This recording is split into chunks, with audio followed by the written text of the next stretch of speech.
오늘의 말씀은 누가복음 22장 24절부터 38절까지 말씀입니다. 또 그들 사이에 그 중에 누가 크냐 하는 다툼이 난지라. 예수께서 이르시되 이방인의 임금들은 그들을 주관하며 그 집권자들은 은인이라 칭함을 받으나 너희는 그렇지 않을지니 너희 중에 큰 자는 젊은 자와 같고 다스리는 자는 섬기는 자와 같을지니라. 앉아서 먹는 자가 크냐 섬기는 자가 크냐? 앉아서 먹는 자가 아니냐? 그러나 나는 섬기는 자로 너희 중에 있노라. 너희는 나의 모든 시험 중에 항상 나와 함께 한 자들인즉 내 아버지께서 나라를 내게 맡기신 것 같이 나도 너희에게 맡겨 너희로 내 나라에 있어 내 상에서 먹고 마시며 또 보좌에 앉아 이스라엘 12지파를 다스리게 하려 하노라.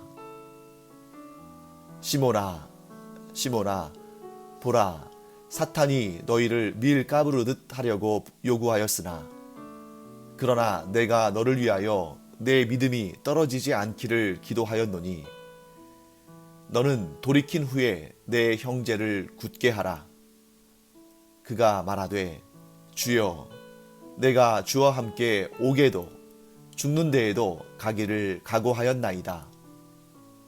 이르시되 베드로야 내가 내게 말하노니 오늘 닭 울기 전에 내가 3번 나를 모른다고 부인하리라 하시니라. 그들에게 이르시되 내가 너희를 전대와 배낭과 신발도 없이 보내었을 때에 부족한 것이 있더냐? 이르되 없었나이다. 이르시되 이제는 전대에 있는 자는 가질 것이요 배낭도 그리하고 검 없는 자는 겉옷을 팔아 살지어다. 내가 너희에게 말하노니 기록된 바 그는 불법자의 동류로 역임을 받았다 한 말이 내게 이루어져야 하리니 내게 관한 일이 이루어져 감이니라. 그들이 여짜오되 주여 보소서 여기 검 둘이 있나이다. 대답하시되 족하다 하시니라. 지금 우리는 6월절 식사를 하고 계시는 예수님 그리고 제자들의 모습을 보고 있습니다. 지금 이 현장은 마지막 6월절 만찬, 예수님께서 이 땅에서 이제 제자들과 마지막으로 나누시는 6월절 식사의 자리입니다. 예수님께서는 이 식사의 의미를 아주 중요하게 여기셨죠. 그래서 떡을 떼시고 또 잔을 나누시면서 이것이 너희를 위하는 나의 몸이고 나의 피다. 내가 이 떡과 이 잔으로 너희와 새 언약을 세운다 하시면서 굉장히 중요한 성찬의 의미를 주시고 또 우리가 예수님과 새 언약을 맺는 하나님의 자녀들, 하나님의 백성들 되는 그러한 귀한 시간으로 이 시간에 지금 말씀을 하고 계십니다. 그런데 같은 장소, 바로 그 시간에 제자들끼리 서로 논쟁을 합니다. 예수님께서 그 몸을 주시고 또 그 보혈의 피로 우리를 죄를 씻으시고 깨끗하게 하시는 그 귀하고 그 거룩한 자리, 그 귀한 새 언약의 복음이 선포되는 자리에서 자기들끼리 논쟁하는 거죠. 더군다나 그 논쟁의 내용이 주제가 너무나 부끄러운 주제입니다. 그것은 뭐냐면 누가 크냐 하는 것이었습니다. 12명의 제자들 가운데 누가 크냐, 누가 더 위대하냐, 누가 더 높은 자냐, 누가 더 하나님 앞에 존귀 여김받는 자냐 하면서 자기를 내세우는 그러한 정말 나쁘끄러운 그러한 논쟁을 하고 있습니다. 사람들은 모두 자기 자신을 위해서 살아갑니다. 그리고 아무리 겸손한 사람도 자기 자신의 영광을 구하지 않고 자기 자신의 명예를 구하지 않는 사람은 없죠. 누구나 할 수 있다면 높아지고 싶고, 또 할 수 있다면 다른 사람으로부터 칭송을 받고 싶어 합니다. 그리고 할 수 있다면 더 높은 자리에 올라가서 더 권력을 쥐고 주도권을 가지고 지배력을 갖고자 하는 것이 인간의 가장 기본적인 욕구 가운데 하나입니다. 그런데 지금 예수님은 어떤 분이십니까? 지금 어떤 자리예요? 예수님께서 이렇게 말씀하시죠. 나는 섬기는 자로 너희 중에 있다. 자, 예수님께서는 어떤 분이십니까? 섬기는 자다. 이 세상에 태어나는 모든 사람들은 자기의 영광을 구하고 자기가 높임을 받기 위해서 살아갑니다. 물론 간혹 가다가 어떤 사람들은 정말 이타적이고 희생적이고 헌신적이고 겸손하고 자신을 낮추고 인격적으로 그렇게 훌륭한 사람들이 물론 있습니다. 하지만 그 어떤 경우에도 인생을 살면서 이기적인 인생, 자기의 영광을 구하는 인생, 세상에 그러한 높임받는, 또 사람들에게 존귀 여김받는 그런 삶을 즐겨하고 그런 삶을 위하여 살아가다가 인생 가운데 어떤 깨달음의 계기, 그것이 각자 다르겠지만 어떤 깨달음을 얻고서 그때부터 이기적인 삶에서 이타적인 삶으로, 섬김을 받으려고 하는 삶에서 섬기는 삶으로 바뀐 경우들은 있죠. 깨달음을 얻었을 때. 그래서 동서양의 많은 사람들이 이 죄성에 따라서 자기의 그런 욕구, 욕심, 탐욕에 따라서 자기의 영광을 구하다가 어떠한 깨달음을 얻어서 헌신하고 희생하고 섬기고 겸손하게 살아가는 사람들 꽤 많이 있습니다. 그리고 우리는 그런 사람들을 보면서 인격적으로 참 훌륭하다 하고 존경하기도 하죠. 하지만 그 어떤 경우에도 처음부터 그런 사람은 없습니다. 그 어떤 경우에도 처음부터 그러한 모습으로 이 땅에 오는 사람은 없습니다. 하지만 단 한 분, 우리 주 예수 그리스도께서는 이 땅에 오실 때부터 종의 모습으로 오셨다. 하늘 영광을 누리시던 하나님이신 예수 그리스도께서 하늘 영광을 버리시고 이 낮고 천한 곳에 하나님의 그 영광과 하늘나라의 그 영화로움을 아는 사람이라면, 그 영광에 대해서 풍성하게 아는 존재라면 이 땅이 그에 비해서 얼마나 낮고 천한지 더 절실히 알겠죠. 그러니 하나님이신 예수 그리스도께서 이 땅에 오실 때에 이 땅의 낮고 천함은 얼마나 심했겠습니까? 하나님이시니까. 그런데 예수님께서는 일부러 의도적으로 목적을 가지고 이 낮고 천한 곳에 오셨습니다. 그리고 낮고 천한 이 세상을 살아가는 죄악에 덮여서 그 죄악 덩어리여서 하나님을 감히 알지도 못하고 섬기지도 못하는 그런 상태에 있는 인간들을 종처럼 섬겨주시기 위해서, 우리의 더럽고 추악한 그 발을, 죄로 물든 그 발을 씻어주시기 위해서, 그것도 그 보혈의 피를 흘려서 우리의 죄를 덮으시고 우리의 죄를 씻어주기 위해서 이 땅에 오셨다는 것입니다. 이게 바로 섬기는 자로 오신 예수님의 모습이고, 그런 분은 이전에도 없었고 이후로도 없을 겁니다. 오직 섬기기 위해서, 심지어 그 생명을 우리에게 내어주시기 위해서 오신 유일한 분이다.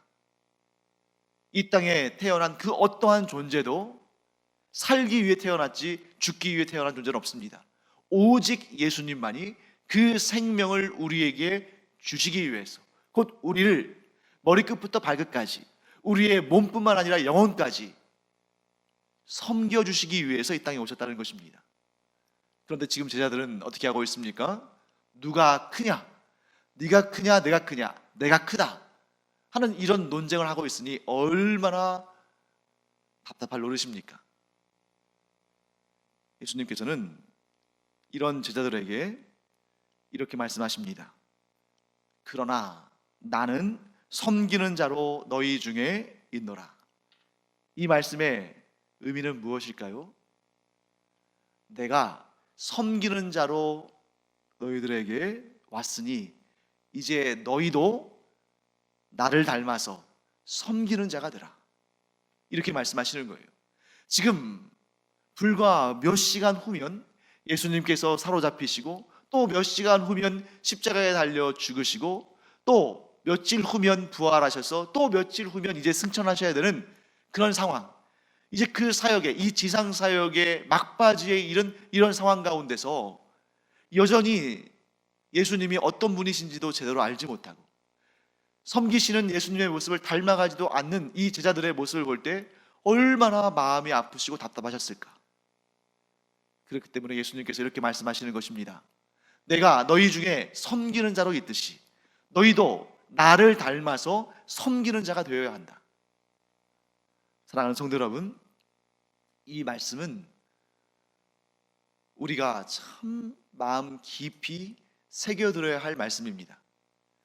이 말씀이 예수님께서 그 12제자에게만 주신 말씀이 아니라 예수 그리스도의 이름으로 일컬음을 받는 예수 그리스도의 제자들, 예수 그리스도의 사람들, 바로 우리 모두에게 주시는 말씀이라는 것이죠. 예수님께서 섬기는 자로 이 땅에 오셨듯이 예수 그리스도를 믿고 구원받은, 곧 예수 그리스도 안에 거하는 우리는 섬기는 자가 되어야 되는데 과연 내가 그러한가? 이 유월절 만찬의 자리에서 예수님께서 지금 마지막 당부의 말씀을 하시는데 그때 서로 누가 크냐고 다투는 제자들의 모습을 보면서 아유 왜 저러나, 아유 참 철도 없지, 저렇게 영의 눈이 어두워서야 어떻게 하나, 예수님을 그렇게 가까이 모시고서도 아직도 예수님의 마음을 몰라주고 예수님을 닮아가지 않는가, 이렇게 힐난하며 이렇게 책망할 것이 아닙니다. 우리가 그럴 처지가 아니에요. 우리는 우리 스스로를 돌아봐야 됩니다. 우리가 그 12제자들과 다를 바가 뭐가 있는가? 예수 그리스도의 이름으로 불리는 그리스도인이며 예수 그리스도의 인도하심을 받는 이 교회 공동체, 예수님을 머리라 부르는 이 예수님의 몸인 우리가 과연 예수님을 따라가고 있는가? 예수님을 닮고 있는가? 나는 과연 예수님처럼 섬기는 사람인가? 아니면 섬김받기를 좋아하고 내 이름을 내세우기를 좋아하고 다른 사람에게 칭찬받기를 좋아하고 그러면서 그것이 모든 것인 것처럼 나를 높이고자 하는 것은 아닌가? 칭찬받는 것은 좋은 것이로되 우리가 나를 높이기 위해서 칭찬받는 것이 아니라 주님을 위해서 겸손히 섬기다 보니까 그런 칭찬이 임하고 그 칭찬으로 오히려 하나님께 영광 올려드리는 것이 우리 그리스도인들의 당연한 본분입니다.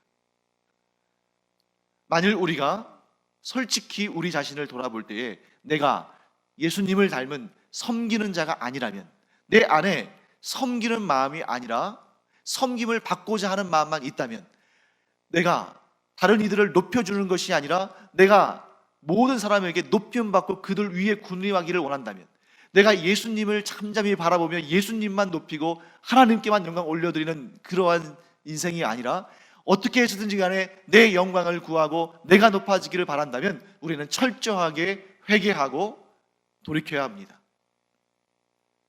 예수님께서 지금 우리에게 말씀하십니다.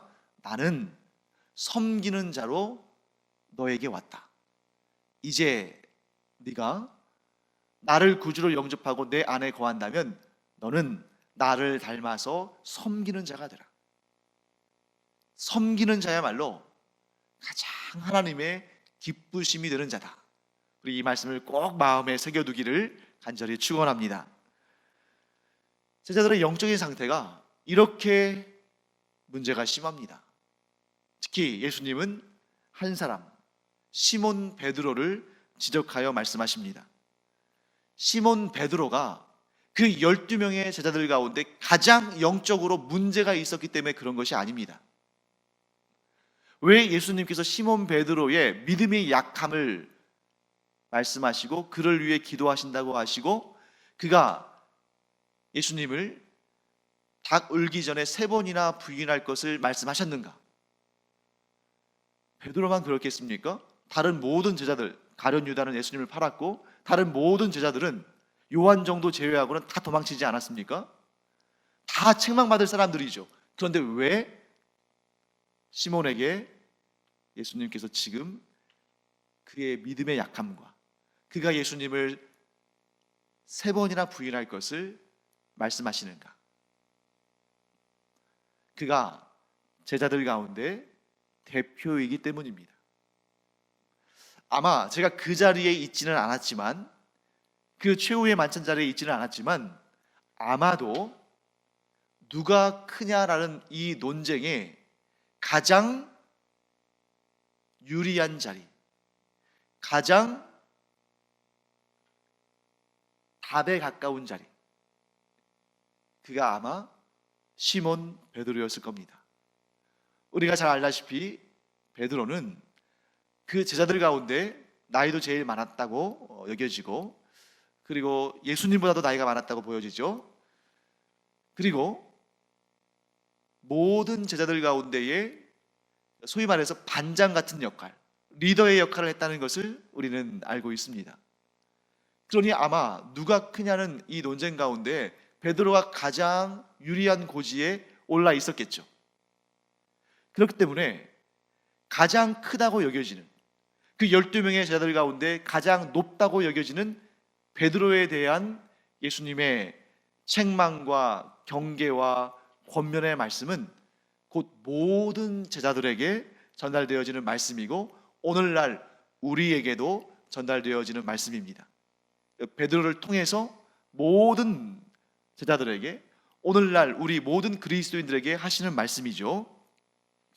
예수님께서 베드로에게 뭐라고 말씀하시냐면, 시몬아, 시몬아. 이 시몬은 이제 이 이스라엘 사람들, 이 히브리 전통의 사람들의 이름이고, 베드로는 페트로스, 헬라어죠. 그러니까 베드로는 일종의 그 별명, 별칭이라고 할 수 있죠. 반석, 바위 이런 뜻을 가지고 있는데, 시몬아, 시몬아, 사탄이 너희를 밀가루로 타려고 요구하였으나, 그러니까 시몬 베드로를 대표로 해서 이 제자들에게 말씀하시는 거죠. 사탄이 너희를 밀가루듯이, 그러니까 너희를 막 완전히 갖고 놀듯이 제 맘대로 이리저리 이렇게 너희를 시험하고 있는데, 그런데 내가 너를 위하여 너의 믿음이 떨어지지 않기를 기도하였노니 너는 돌이킨 후에 내 형제를 굳게 하라. 베드로에게 예수님께서 말씀하시는 것입니다. 네가 제자들 가운데 대표적인 인물인데 너뿐만 아니라 모든 제자들이 지금 사탄의 시험 가운데 있다. 그런데 꼭 기억해라. 사탄은 모든 사람을 시험하되 너는 특별히 그 믿음을 더욱 굳게 하고 담대하게 서서 네가 이끌어야 할 사람들을 믿음의 길로 잘 이끌어야 한다.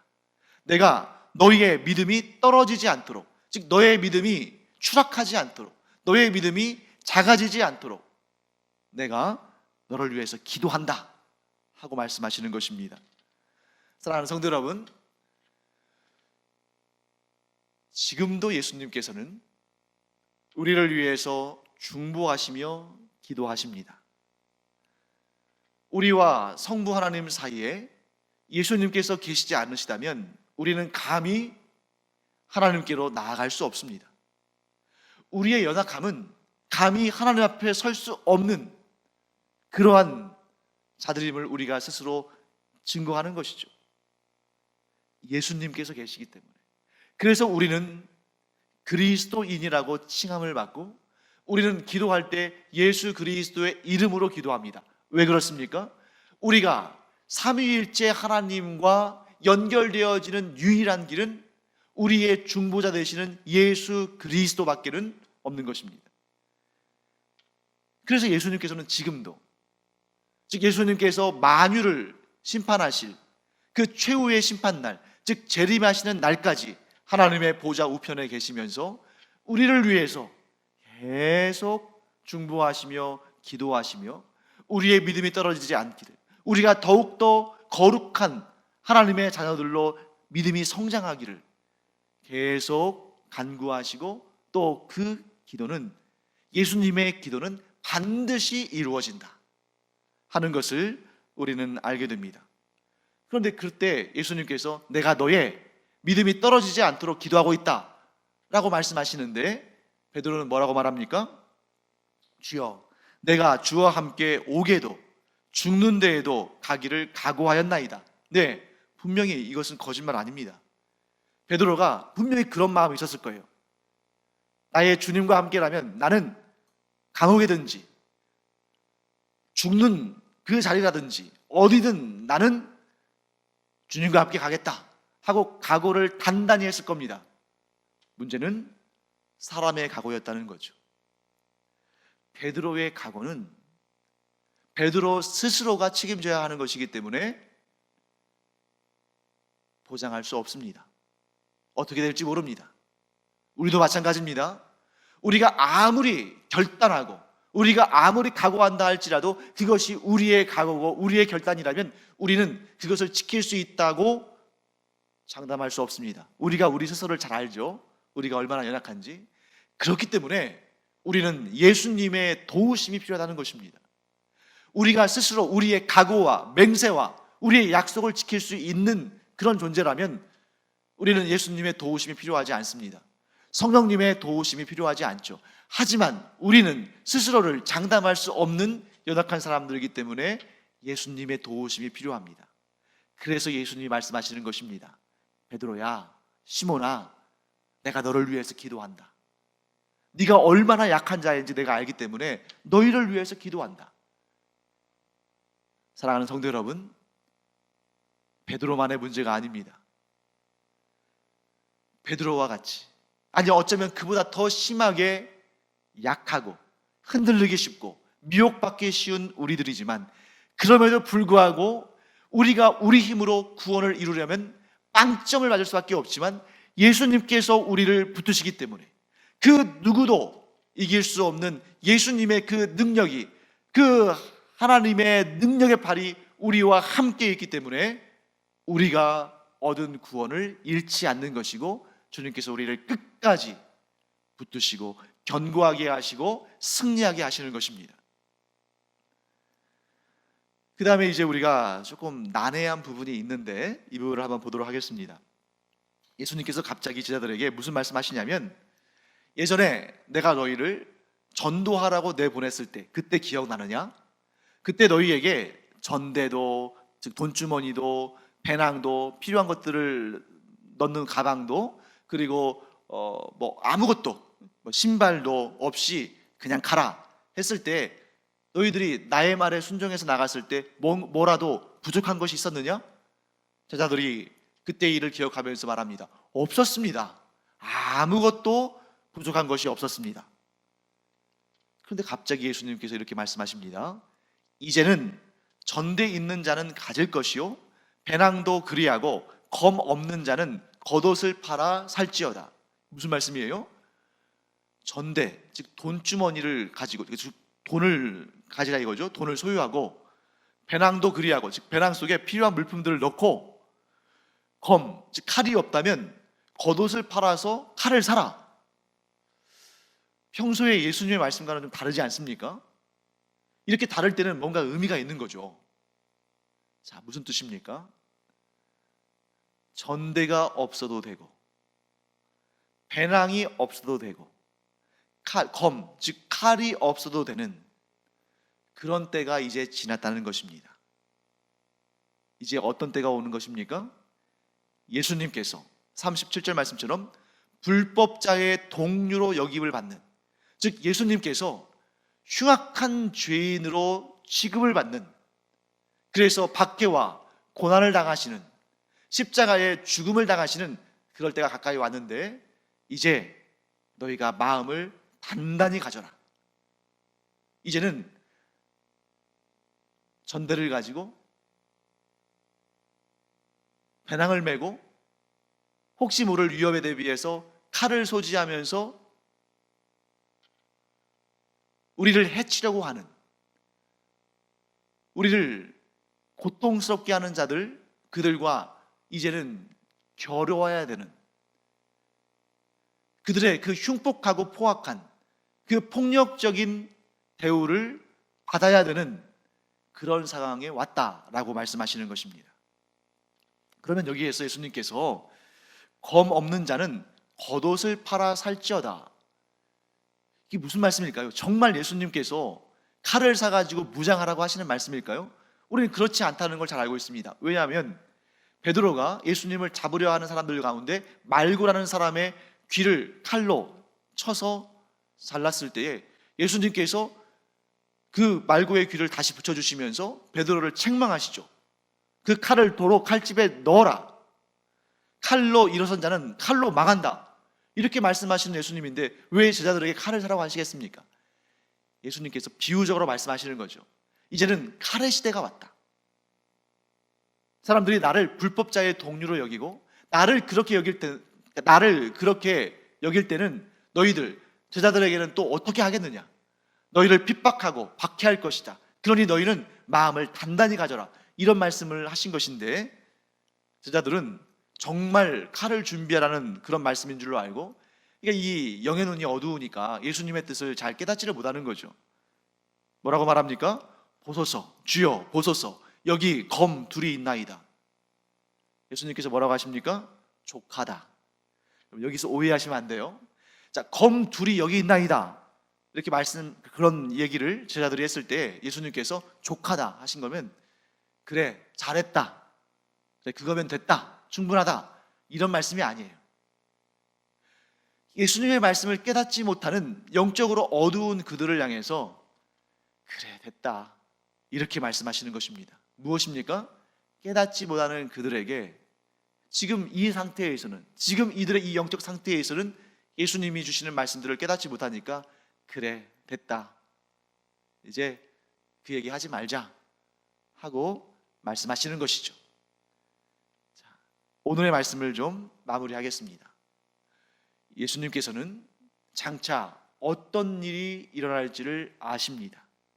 그래서 제자들에게 너희가 누가 크냐고 서로 다투고 싸우지 말고 서로 섬기는 자가 되어야 되고, 그래서 너희는 나를 닮은 자가 되어야 되고, 그리고 이제 정말 쫓김을 당하고 박해를 당하고 고난을 당하는 그때가 임했는데 너희가 정신을 바짝 차리고 마음을 단단히 갖고 믿음이 떨어지지 않도록 주의하고, 너희들이 더 담대한 믿음을 가지고 이 고난을, 이 위험한 때를 이겨나가야 한다. 그러나 너희의 믿음이 약하다는 것 내가 잘 안다. 그러므로 내가 너희의 믿음이 떨어지지 않도록, 너희의 믿음이 작아지지 않도록 너희를 위해서 기도한다.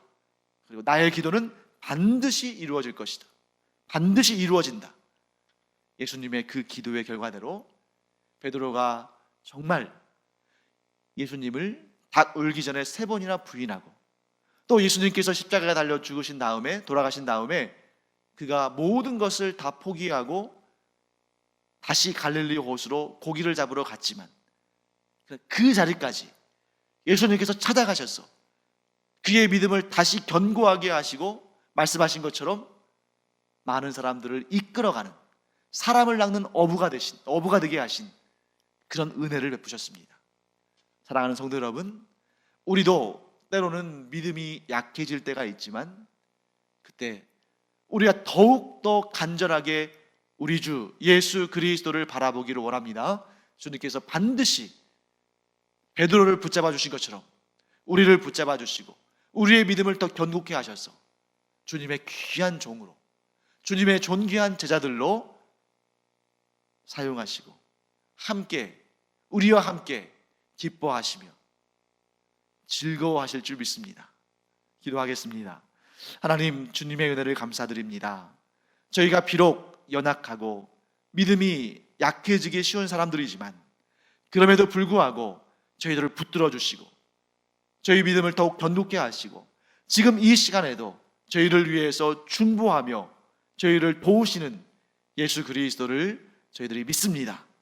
오직 주님만을 믿으며 주님만을 의지할 때에 저희의 믿음이 더욱 견고해지도록 은혜 더하여 주시옵소서. 감사드리며 예수님의 이름으로 축복하며 기도합니다. 아멘.